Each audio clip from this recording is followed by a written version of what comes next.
Bonjour à tous, je suis Fleur Capelier, je suis directrice de l'Observatoire national de protection de l'enfance. J'ai un doctorat en droit public sur les questions de protection de l'enfance et je suis associée au Centre de recherche de sciences administratives de Paris 2. Bonjour à tous, je suis Anne-Louis, je suis attachée d'administration hors classe, chargée de mission à l'ONPE depuis 2005. Je suis en position de détachement du ministère chargé des Affaires sociales et j'ai une formation de sciences politiques.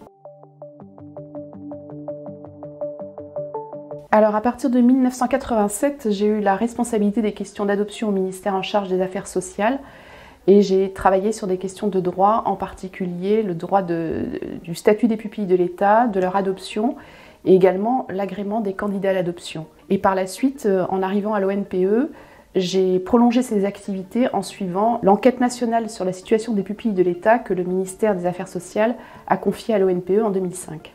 L'Observatoire national de protection de l'enfance travaille depuis longtemps sur les questions de protection de l'enfance, comme vient de le dire Anne. Et sur ce sujet-là, la loi du 7 février 2022 vient de conforter le périmètre de l'Observatoire en rappelant que l'Observatoire travaille sur les questions de protection de l'enfance, d'adoption, mais aussi d'accès aux origines personnelles.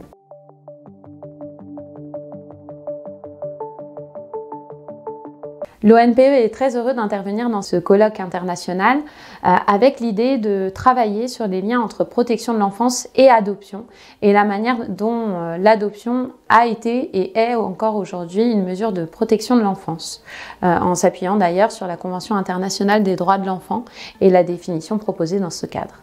Alors la communication que nous allons faire va développer comment, à travers diverses évolutions du droit et des pratiques, l'adoption est devenue pleinement un mode d'action de la protection de l'enfance en France, sachant que le dispositif de protection de l'enfance couvre une large palette d'interventions qui va du soutien aux parents en difficulté jusqu'à justement l'adoption d'enfants privés de parents. Et notre communication va également aborder les évolutions récentes sur les questions de projet de vie des enfants confiés.